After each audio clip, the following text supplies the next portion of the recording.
মুহররমকে কেন্দ্র করে, আশুরাকে কেন্দ্র করে আমাদের মাঝে বিভিন্ন ধরনের বিভ্রান্তি রয়েছে, তাও আমাদের জানা দরকার প্রিয় ভাইরা। বিশেষ করে আশুরাকে কেন্দ্র করে কারবালার ঘটনাকে ফুলিয়ে ফাঁপিয়ে মিথ্যা রূপ দিয়ে লোকেরা এমন একটা অবস্থায় নিয়ে গিয়েছে, কারবালা এখন আমরা আশুরা বলতে শুধুমাত্র কারবালাকে বুঝি। অথচ এই কারবালা ঘটেছে রাসূলুল্লাহ সাল্লাল্লাহু আলাইহি ওয়াসাল্লামের ইন্তেকালের 50 বছর পর, 61 হিজরিতে এই ঘটনা ঘটেছে। আর আশুরা তো রাসূলুল্লাহ সাল্লাল্লাহু আলাইহি ওয়াসাল্লাম মদিনায় যাওয়ার পরে তিনি অবস্থাটি দেখলেন, এবং সেখান থেকে তিনি রোজা রাখা শুরু করে মদিনায় যাওয়ার পর রাসূলুল্লাহ সাল্লাল্লাহু আলাইহি ওয়াসাল্লাম 50 বছর পরের ঘটনা, রাসূলুল্লাহ সাল্লাল্লাহু আলাইহি ওয়াসাল্লামের মৃত্যুর 50 বছর পরে যে ঘটনা ঘটেছে, হিজরি 61 সনে যে ঘটনা ঘটেছে, সেটাকে আমরা আশুরার একমাত্র উপজীব্য বানিয়ে নিয়েছি। এবং দুর্ভাগ্যবশত আশুরাকে কেন্দ্র করে আমাদের মধ্যে এত বেদাত তৈরি হয়ে গিয়েছে, যেগুলোকে আমরা অতি সযতনে ভালোবাসায় সুন্নাহ হিসেবে এগুলোকে আমরা লালন পালন করে থাকি। আমি বহু আলেমকে দেখেছি আশুরাকে কেন্দ্র করে এত মিথ্যাচার তারা করে যায়, আল্লাহ সুবহানাহু ওয়া তাআলা জানেন তাদের অবস্থা কি হবে, আল্লাহ সুবহানাহু ওয়া তাআলা তাদের সাথে কিভাবে ডিল করবেন। আল্লাহ সুবহানাহু ওয়া তাআলা তাদেরকে হেদায়েত দান করেন এবং তাদেরকে ক্ষমা করে দিন। লোকরা আশুরা সম্পর্কে তারা সত্য জানুক। প্রিয় ভাইরা, এই দিনে সত্যি একটা হৃদয় বিদারক ঘটনা ঘটেছে। সেই হৃদয় বিদারক ঘটনা হলো কারবালার ময়দানে রাসূলুল্লাহ সাল্লাল্লাহু আলাইহি ওয়াসাল্লামের দৌহিত্র হুসাইন রাদিয়াল্লাহু তাআলা আনহু, যাকে কেন্দ্র করে রাসূলুল্লাহ সাল্লাল্লাহু আলাইহি ওয়াসাল্লাম বলেছেন ইন্নাহু মিন্নি ওয়া আনা মিনহু, হুসাইন আমার এবং আমি হুসাইনের অংশ। রাসূলুল্লাহ বললেন আল্লাহ সুবহানাহু কাছে, আল্লাহুম্মা আইন্নী উহিব্বু, হে আল্লাহ আমি হুসাইনকে ভালোবাসি। যে হুসাইনকে ভালোবাসি তুমি তাকে ভালোবেসো, যে হুসাইনকে ঘৃণা করে তুমি তাকে ঘৃণা করো ইয়া আল্লাহ।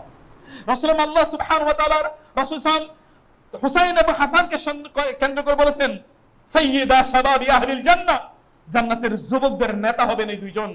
রাসূলুল্লাহ সাল্লাল্লাহু আলাইহি ওয়াসাল্লাম কানা ইয়াতাফাক্কাদান, রাসূলুল্লাহ সাল্লাল্লাহু আলাইহি ওয়াসাল্লাম তাদের দুইজনকে মাঝে মাঝে হারিয়ে ফেলতেন, অর্থাৎ তাদেরকে খোঁজার জন্য রাসূলুল্লাহ বের হয়ে যেতেন। আল্লাহ রাসূল সাল্লামের উটের উপর, আল্লাহ রাসূলের পিঠের উপর উটের ঘোড়ার মতো করে এই দুজন উঠেছিল। রাসূলুল্লাহ সাল্লাল্লাহু আলাইহি ওয়াসাল্লামকে দেখে একজন সাহাবী বললেন যে কতই সুন্দর একটা ঘোড়ার উপর তোমরা উঠেছো। রাসূল সাল্লাল্লাহু বললেন তুমি কি সুন্দর ঘোড়াটি দেখলে? ঘোড়ার উপর যে দুজন সরওয়ার আছে, এই দুজন সরওয়ারকে দেখোনি? রাসূলুল্লাহ সাল্লাল্লাহু আলাইহি ওয়াসাল্লাম আপন নাতিদের কথা বললেন। রাসূলুল্লাহ সাল্লাল্লাহু আলাইহি ওয়াসাল্লাম তার মুখে চুমু খেয়েছেন, তার শরীরে বিভিন্ন জায়গায় চুমু খেয়েছেন। রাসূলুল্লাহ সাল্লাল্লাহু আলাইহি ওয়াসাল্লাম বলেছেন এই দুজন হচ্ছে জান্নাতের সুগন্ধি, রায়হানাতান মিনাল জান্নাহ, জান্নাতের দুটো সুগন্ধি হচ্ছে হুসাইন এবং হাসান রাদিয়াল্লাহু তাআলা আনহু। রাসূলুল্লাহ সাল্লাল্লাহু আলাইহি ওয়াসাল্লাম এই দৌহিত্রকে অন্যায়ভাবে জালিমরা সেখানে হত্যা করেছিল প্রিয় ভাইরা। সেটি একটি হৃদয় বিদারক ঘটনা, এবং সেটি আপনারা জানেন ইয়াজিদ যখন খেলাফতে, উমাইয়া খেলাফত এই পৃথিবীর জন্য অনেক কিছু করেছিল, মনে রাখতে হবে আপনাদেরকে। উমাইয়া খেলাফতের কারণে আমরা এই জায়গায় মুসলমান হয়েছি। আল্লাহ সুবহানাহু ওয়া তাআলা তাদের ব্লেসিং এ এই অঞ্চল ইসলাম এনেছেন।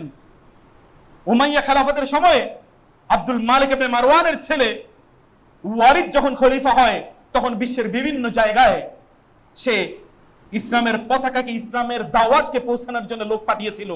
এইদিকে কুতাইবা বিন মুসলিম এসেছে চায়না পর্যন্ত। যদি চায়না পর্যন্ত তিনি যদি না আসতেন তাহলে এই অঞ্চলে আমরা ইসলাম পেতাম না। এদিকে মোহাম্মদ বিন মুসলিম যদি এই দিনে, মোহাম্মদ বিন কাসেম যদি এইদিকে না আসতো, তাহলে আমরা এই পাক ভারতের ইন্ডিয়ান কন্টিনেন্টের লোকের আমরা ইসলাম পেতাম না। আমরা যদি তারিক বিন জিয়াদকে যদি ওই অঞ্চলে পাঠানো না হতো, তাহলে ইউরোপের লোকেরা কখনো ইসলাম পেত না। মুসা ইবনে নুসাইরকে যদি পাঠানো না হতো আফ্রিকা, তাহলে আফ্রিকার লোকেরা ইসলাম পেত না প্রিয় ভাইরা। তারা বিশাল বড় কাজ করেছে।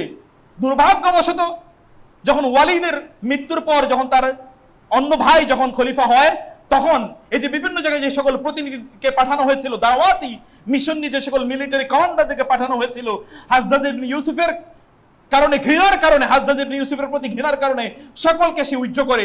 যদি উইথড্র না করতো, সেই ভুল যদি না করতো, তাহলে গোটা পৃথিবী এখন মুসলমানদের করতলে চলে আসতো। ইউরোপ এখন ইসলামিক ইউরোপ হতো, চায়নাটা ইসলামিক চায়না হতো। এখন দুর্ভাগ্য, সেটা ইতিহাসের একটা কালো অধ্যায়। আমি সেই অধ্যায়ের কথা বলি না, এটা একাডেমিক ডিসকাশন আপনাদের সামনে আমি করতে চাই না, কিন্তু you will have to understand it, you will have to know the legacy of your history. আপনার ইতিহাস আপনাকে জানা দরকার, যে কিভাবে ইসলামের সাথে উমাইয়া খলিফারা তারা অনেক ভালো কাজ করেছে, কিন্তু কারবালার ময়দানে উমাইয়া খলিফাদের মধ্যে একজন ইয়াজিদ যে অন্যায় করেছিল, অথবা ইয়াজিদ এর অধীনস্থ যারা ছিল তারা যে অন্যায় করেছে, বিশেষ করে ওবায়দুল্লাহ বিন জিয়াদ যে অন্যায় করেছে, এর যথোপযুক্ত বিচার যদি ইয়াজিদ করত, তাহলে হতে পারে এই উমাইয়া রাজবংশ ধ্বংস হয়ে যেত না। কিন্তু হতে পারে আল্লাহ সুবহানাহু ওয়া তাআলা তাদের প্রতি রাগান্বিত হয়েছেন, কারণ আল্লাহর রাসূলের প্রিয় পাত্র, তার প্রিয় দৌহিত্রকে এভাবে হত্যা করা হয়েছিল। এটা আল্লাহ সুবহানাহু ওয়া তাআলা ভালোভাবে নেননি, এবং এই কারণে হয়তো এই গোটা রাজবংশকে আল্লাহ সুবহানাহু ওয়া তাআলা ধ্বংস করে দিয়েছেন। এটা মহান আল্লাহ সুবহানাহু ওয়া তাআলা ভালো জানেন কেন তা হয়েছে। কিন্তু ইসলামের প্রতি, মুসলমানদের প্রতি তাদের অবদান বিশাল বড় রয়েছে, এটাকে আপনাকে বলে দিলে চলবে না। ইয়াজিদের প্রতি আনুগত্য প্রদর্শন করেনি হুসাইন রাদিয়াল্লাহু তাআলা আনহু, তিনি থেকে গেলেন মদিনায়। হুসাইন রাদিয়াল্লাহু তাআলা আনহু যখন আনুগত্য করেননি, তার পক্ষে সমর্থন জানালো মক্কা মদিনার এবং ইরাকের, বিশেষ করে কুফার একদল লোক। মক্কা এবং মদিনা তার অধীনস্থ। কুফার লোকেরা তার কাছে 500 চিঠি পাঠিয়েছে। ইতিহাস সাক্ষী দেয়। আপনি আল বিদায়া ওয়ান নিহায়া ইবনে কাসিরের গ্রন্থ পড়বেন, মিনহাজুন নবুওয়া ইবনে তাইমিয়া রাহিমাহুল্লাহ গ্রন্থটি পড়বেন সত্যিকার ইতিহাস পড়তে গেলে। আর আপনি যদি আপনি বিষাদ সিন্ধু পড়েন মীর মোশাররফ হোসেনের, যিনি নিজেও একজন শিয়া ছিলেন, তাইলে আর আপনি সত্য কিছুই জানবেন না। মিথ্যাচার ভর্তি একটি ইতিহাস আপনি জানবেন। আর ওই মিথ্যাচারই বাংলাদেশের মানুষের অথবা আমাদের এই অঞ্চলের মানুষের একমাত্র রসদ হয়ে গিয়েছে। বাংলাদেশের মানুষের মধ্যে শিয়া এর আকীদা এবং সুন্নাহ এর অথবা শিয়াদের কিছু চর্চা বাংলাদেশের মানুষের মাঝে আছে। তোমাদের এই কারবালার মজার ঘটনাগুলো একটা বিষয়, আপনি সব সময় দেখবেন মিম্বারগুলোতে এরকম মিথ্যাচার হয়ে থাকে সেখানকার কেন্দ্র করে। যে 500 চিঠি গেল হুসাইন রাদিয়াল্লাহু আনহুর কাছে কুফার পক্ষ থেকে, যে আপনি আসেন, আমরা প্রস্তুত আপনার কাছে বায়াত করব। হুসাইন রাদিয়াল্লাহু তাআলা আনহু তিনি ইয়াজিদের প্রতি বায়াত করেননি, বরং ইয়াজিদের প্রতি অনেকেই বায়াত করেনি। যেমন মক্কা মদিনার লোকেরা বায়াত করেনি এবং বায়াত করেনি কুফার লোকেরা। ইয়াজিদ বসরায় ছিল, তারই গভর্নর ওবায়দুল্লাহ বিন জিয়াদ তাকে নির্দেশ প্রদান করলো যে তুমি কুফায় যাও, কুফার লোকদেরকে আমার প্রতি আনুগত্য করার জন্য, বায়াত করার জন্য তাদেরকে বাধ্য করো। এর মধ্যে হুসাইন রাদিয়াল্লাহু তাআলার কাছে 500 চিঠি আসার পর হুসাইন রাদিয়াল্লাহু তাআলার অবস্থা পর্যবেক্ষণ করার জন্য তার চাচাতো ভাই মুসলিম বিন আকিলকে পাঠালেন, যাও সেখানে যাও। মুসলিম বিন আকিল সেখানে গেলেন। যাওয়ার পরে দেখলেন সত্যি লোকেরা হুসাইন রাদিয়াল্লাহু তাআলার কাছে বায়াত করার জন্য তারা উদ্গ্রীব হয়ে আছে। তিনি তাদেরকে একত্রিত করলেন একটি বাসায়, তিনি তাদেরকে একত্রিত করলেন। একটি বাসায় একত্রিত করার পর সেখানে 4000 লোক একত্রিত হলো। এই 4000 লোককে নিয়ে মুসলিম ইবনে আকিল চলে গেলেন উবাইদুল্লাহ বিন জিয়াদের মধ্যে। কুফায় এসে পৌঁছেছে। উবাইদুল্লাহ বিন জিয়াদের ঘর চারিদিক থেকে তারা ঘেরাও করে নিলেন। উবাইদুল্লাহ বিন জিয়াদ সেখানে একটা ভয়ঙ্কর ভাষণ প্রদান করলো। ভাষণের মূল বক্তব্য ছিল, তোমরা যদি ইয়াজিদের প্রতি আনুগত্য না করো, হুসাইনের প্রতি যদি বায়াত প্রদর্শন করো, তাহলে তোমাদেরকে এমন শাস্তি দেওয়া হবে, তোমাদের কাউকে বাঁচিয়ে রাখা হবে না। লোকেরা ভয় পেয়ে একজন একজন করে সবাই পালানো শুরু করলো। বিকাল পর্যন্ত মাত্র 3 জন লোক, 4000-এর মধ্যে মাত্র 3 জন লোক মুসলিম ইবনে আকিলের কাছে থাকলো। এই সন্ধ্যা পর্যন্ত 3 জন চলে গেল। মুসলিম ইবনে আকিল একা সেখানে। ওবাইদুল্লাহ বিন জিয়াদ তাকে তখন পাকড়াও করলো, তাকে সিজ করলো এবং তাকে হত্যা করার জন্য ঘোষণা করলো 9 তারিখে, 9 জিলহজ মাসে তাকে হত্যা করা হবে, এটা তাকে ঘোষণা করলো। এর মধ্যেই মুসলিম ইবনে আকিল বললেন ওবাইদুল্লাহ বিন জিয়াদকে, তুমি আমাকে একটু সময় দাও, আমি একটা চিঠি লেখার সময় দাও। বলে কার কাছে চিঠি লিখবে? আমি হোসাইনের কাছে চিঠি লিখবো। লেখো, এটুকু সময় তোমাকে দেয়া হলো। হোসাইনের কাছে তিনি চিঠি লেখেন রাদিয়াল্লাহু তাআলা আনহু, কুফাবাসীর প্রতি তুমি বিশ্বাস করো না, ওরা আমার সাথে গাদ্দারি করেছে যেমনি ভাবে তোমার পিতার প্রতি ওরা গাদ্দারি করেছিল, অতএব তুমি এখানে এসো না ভাই, ওরা তোমার সাথে গাদ্দারি করবে। এই অবস্থা, 4000 লোক আমার সাথে ছিল, একজনও নাই। ওরা আমাকে হত্যা করার সিদ্ধান্ত নিয়েছে। 9 তারিখে, আগামীকাল আমাকে হত্যা করবে। এর মধ্যে 8 তারিখে হুসাইন রাদিয়াল্লাহু তাআলা আনহু তিনি মদিনা থেকে রওনা দিলেন, তিনি কুফার উদ্দেশ্যে। তার কাছে পথিমধ্যে এসে কারবালার যেই জায়গার কথা আপনারা জানেন, এই জায়গায় তার কাছে চিঠি আসলো ফোরাত নদীর তীরে। এখানে তার কাছে চিঠি এসে পৌঁছলো। তখন 8 তারিখ তিনি চিঠি পেলেন, 8ই জিলহজ চিঠি তিনি পেলেন যে এখানে এই পরিস্থিতি এইরকম, তাকে হত্যা করা হবে। তিনি সেখানে দেখলেন যে চারিদিক থেকে উবাইদুল্লাহ বিন জিয়াদের সৈন্যরা তাকে ঘিরে ফেলেছে। তিনি বললেন, আমি তোমাদেরকে তিনটি আমি অপশন দিচ্ছি, হয় তোমরা আমাকে ইয়াজিদের কাছে পাঠিয়ে দাও, অথবা তোমরা আমাকে মদিনায় ফিরে যেতে দাও, অথবা তোমরা এমন একটি জায়গায় আমাকে যেতে যাও যেখানে মুসলমানদের বিরুদ্ধে কাফের এবং মুশরিকদের যুদ্ধ হচ্ছে, ওইখানে আমি আল্লাহ সুবহানাহু ওয়া তাআলার দ্বীনকে কায়েম করার জন্য আমি ওইখানে যুদ্ধ করতে থাকবো, এবং যদি আল্লাহ সুবহানাহু শাহাদাত আমার নসিবে রাখান, মর্যাদা রাখেন, তাহলে আমি শাহাদাত বরণ করবো। কিন্তু তিনটার একটা তারা গ্রহণ করেনি, তার বরং তাকে চারিদিক থেকে ঘিরে রাখে। তাদের নেতা ছিল তখন হুর বিন জিয়াদ, হুর বিন ইয়াজিদ। হুর বলল, তোমরা আল্লাহর রাসূল সাল্লাল্লাহু আলাইহি ওয়াসাল্লামের নাতি, তোমাদেরকে এই অপশন দিয়েছে, তোমরা এই অপশন গ্রহণ করবে না, তোমরা অন্যায় করেছো, তোমরা এই অপশন গ্রহণ করো, নাহলে তোমাদেরকে আমি প্রত্যাখ্যান করবো, তোমাদের বিরুদ্ধে আমি যুদ্ধ করবো। তাদেরই নেতা, সেনাবাহিনীর নেতা তাদের বিরুদ্ধে বিদ্রোহ করলেন। তিনি হোসেন রাদিয়াল্লাহু তাআলার পক্ষে চলে আসলেন এবং পরে যুদ্ধ হলো। দীর্ঘদিন পর্যন্ত এখানে অবস্থান করেছিল, আপনারা জানেন। মুহররম পর্যন্ত চলে আসে, এই দীর্ঘদিন পর্যন্ত এখানে অবস্থান চলতে থাকে। মুহররমের 10 তারিখে সর্বশেষ যে ঘটনা ঘটে এটা আপনারা জানেন। সেখানে শুধুমাত্র হোসেন রাদিয়াল্লাহু তাআলা শাহাদাত বরণ করেছেন তা নয়, আলী রাদিয়াল্লাহু তাআলা আরো কয়েকজন সন্তান সেখানে শাহাদাত বরণ করেছেন। হাসানের সন্তানরা শাহাদাত বরণ করেছে, হুসাইনের সন্তানরা শাহাদাত বরণ করেছে, আর অনেকেই সেখানে শাহাদাত বরণ করেছিলেন। সর্বশেষ হুসাইন রাদিয়াল্লাহু তাআলা সেখানে শাহাদাত বরণ করেন। বাকিটা ইতিহাস, আমি সেই কথা বলতে চাই না। আমি যেই কথা বলতে চাই প্রিয় ভাইরা, মূল দোষ ছিল এখানে ওবাইদুল্লাহ বিন জিয়াদের। কারণ ওবাইদুল্লাহ বিন জিয়াদ সবচেয়ে বড় অত্যাচারী অপরাধী ছিল।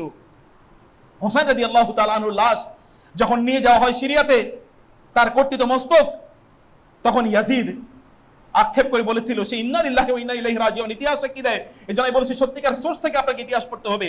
আল বিদায়া ওয়ান নিহায়া এটা পড়েন, মিনহাজুন নবুওয়া ইবনে তাইমিয়া রাহমাতুল্লাহ পড়েন, আপনি সেখানে দেখবেন বিস্তারিত ইতিহাস।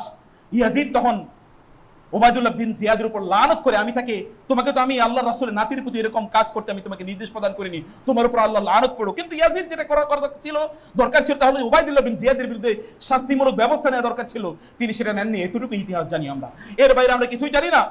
এজন্য আহমদ ইবনে হাম্বল রাহিমাহুল্লাহকে প্রশ্ন করা হয়েছিল, আমরা কি ইয়াজিদকে ভালোবাসবো? তিনি বলেন, আল্লাহর কসম করে বলছি, যে আল্লাহর রাসূলের নাতিকে হত্যা করেছে তাকে কিভাবে আমরা ভালোবাসি? তাকে কি আমরা অভিশাপ করব? হে আমার সন্তান, তুমি কি কখনো দেখেছো আমাকে কাউকে অভিশাপ করতে? একজন মুসলমান কখনো অভিশাপ প্রদানকারী হতে পারে না। আমি অভিশাপ প্রদানও করব না, আল্লাহ সুবহানাহু ওয়া তাআলার কাছে তার সিদ্ধান্ত রেখে দিলাম, আল্লাহ সুবহানাহু ওয়া তাআলা সে ব্যাপারে সিদ্ধান্ত গ্রহণ করবেন। আমরা এতটুকুই জানি, এর বাইরে কিছু নয়। অতএব এটিকে কেন্দ্র করে যেরকম মাতম শুরু হয়েছে, চারিদিকে তাজিয়া মিছিল তৈরি করা হয়, বিভিন্ন শ্লোক তৈরি করা হয়, বিভিন্ন মিথ্যাচার করা হয়, এবং ইয়াজিদের উপর যেভাবে লানত করা হয়, তার ব্যাপারে যেরকম মিথ্যাবাদ দেওয়া হয়, তিনি মদ খেতেন, তিনি মাতাল থাকতেন, অথবা তিনি বিভিন্ন তার চরিত্রের স্খলন ছিল, আল্লাহর কসম করে বলছে এগুলো সব মিথ্যাবাদ, এগুলো সব মিথ্যাচার। একজন ব্যক্তির উপর জুলুম করা যায় না, এটা তো জুলুম করতেই মাশাআল্লাহ নিষেধ করেছেন। আর আরেকজনের ব্যাপারে আপনি কিভাবে জুলুম করেন?